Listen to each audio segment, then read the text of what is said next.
Hey guys, this is the rear trunk floor cargo liner for a new Ford Bronco. So I just wanted to do a quick little review of this thing. Got it on Amazon. It's about 40 bucks. So this is the standard liner that you get here.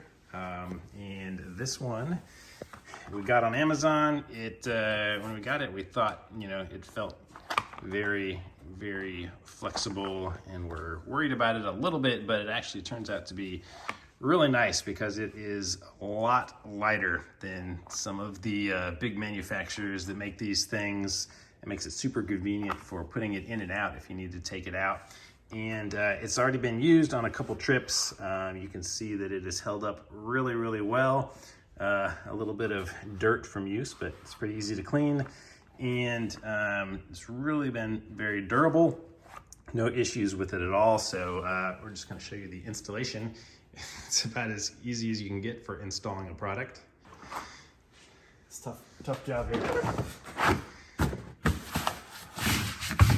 Bam.